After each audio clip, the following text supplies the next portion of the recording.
Welcome to Basement Backgammon. This is my workshop, my basement backgammon workshop, where I work on restoring items that have come into my collection. And I also do a little bit of storage of some cups, some extra cups that I've got, and that sort of thing. I've got a scale, I've got measuring tape, I've got tape for packing up items that I send out. I got some extra cubes that I'm working on. I got a micrometer, packing tape, and that sort of thing. I also have some vinegar and rubbing alcohol for cleaning, and a few other items, including some box sets that I'm storing over here. However, for the first video, I decided to feature, this is the first video of content for this channel, I've decided to feature my board number one, which I call True Blue. It's a Crisloid board. This is the first Crisloid board that I ever bought. And matter of fact, it's the first backgammon board I ever bought. I bought it in 2007, I believe. I was living in New York City on Wall Street at the time, at 45 Wall Street. And there was a backgammon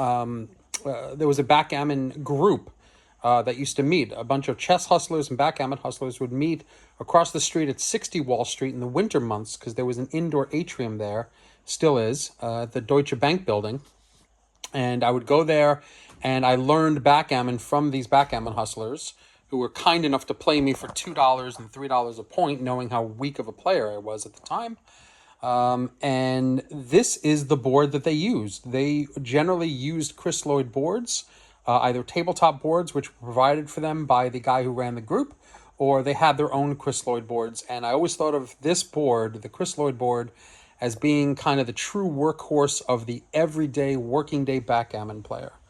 It is fun to play on. It's easy to play on. It's durable.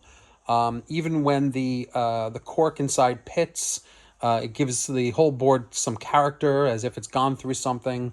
It's incredibly well constructed. It's made right here in the USA in Providence, Rhode Island, at the Crisloid factory, which I've been fortunate enough to visit many times. And Jeff Caruso, the guy who owns Crisloid and runs Crisloid right now, could not be a better person to carry on the Crisloid flame, especially as it's a family event for him. But that's another video. So I want to go through this this blue tournament size Crisloid board. And first is the latches. These are not locking latches. They're standard closings that Crisloid uses from this time period, 2007. The handle is perfectly intact, although it's got a little bit of a wear up here. But the leather, which in older vintage boards, this leather handle tends to warp and dry out and rot, is still in remarkably good shape, considering it's been, what, 18 years now? The handle is fixed onto the board with this hardware here, this brass hardware. And let's open this up and see what it looks like. Oh, I'm sorry. And the exterior is pleather. It's a very nice looking blue pleather, but it is nonetheless not real leather, but it is quite durable. And when we open it up, everything inside of this board is original, except for the field. These colors are the original colors, but I had been using this board for 18 years, and it had taken some abuse, and there were nice big gouges in it. And as much as, yes, it does add some character to the board, I decided once to bring this over to the Crisloid factory and get it redone, which they're happy to do for a small fee. So they redid the entire field, put new bumpers on it. So everything looks exactly as it would have out of the factory, except for this. This logo here, Crisloid, is actually something that they did starting, I don't exactly know when, maybe 10, 15 years ago. But when I bought this board, they were not doing this logo on the bumpers. But now they do, even when they redo it. I guess you can ask for it without it, but I kind of like it. But this is not original. This is the only thing that's not original to the board. Everything else here that you see, all this equipment, the cups, the checkers, the precision dice, the cube, everything is original from when I bought it in 2007. So let's take a look at this real quick. These cups, the blue and white cups to match the points, are plastic. These are not Bakelite cups. These are plastic cups. Crisloid used to sell these cups, and they're very nice cups, and they don't have a trip lip, but they are cork lined very nicely, and they're nice to feel. These are the classic Crisloid cups. They used to sell these for about $8 a piece, and then they stopped selling these. They stopped making these particular ones. I'm not exactly sure because it's got Crisloid stamped inside the plastic, which is always a nice thing. But for some reason, maybe these became too expensive to make, whatever. They changed to a different type of cup with the new boards that they sell. The checkers, which are not Bakelites, these are modern resin checkers, are still very much like Bakelite. They're made in the same dimensions. So these are 43 millimeter by 12 millimeter in thickness. Very hefty, not quite as hefty as Bakelite, of course, because the modern plastic is not quite as dense, but still a pleasure to hold and very nicely made. Custom poured and colored by Bakelite. So I put these down.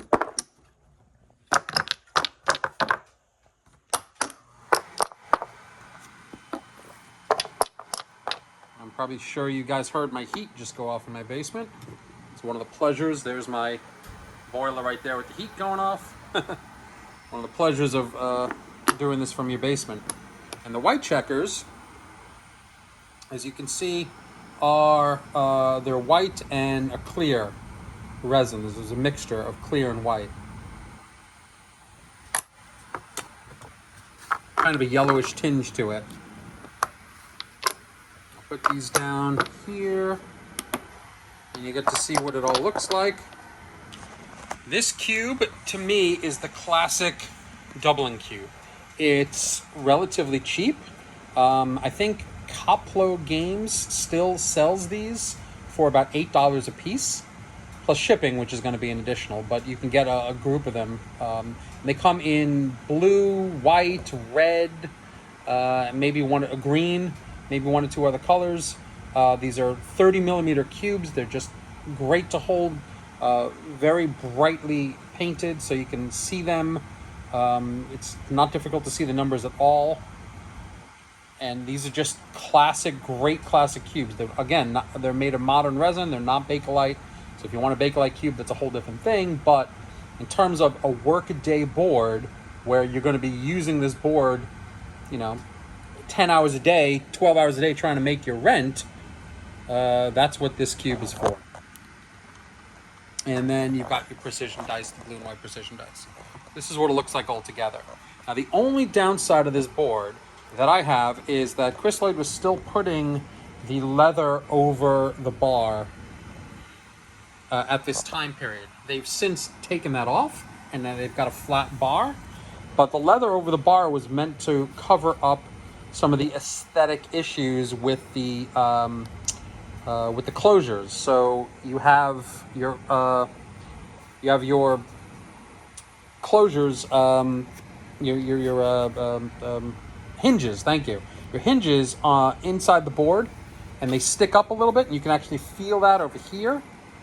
And then there's a flat area, and then you can feel the next hinge coming right here, from here to here. So there's two hinges here, and they put this leather bar to kind of cover that. But the only problem with that is that the leather kind of sticks up, and it makes it difficult to put things on here. It tends to fall off. So in later boards, they got rid of this, presumably making it cheaper and easier to operate.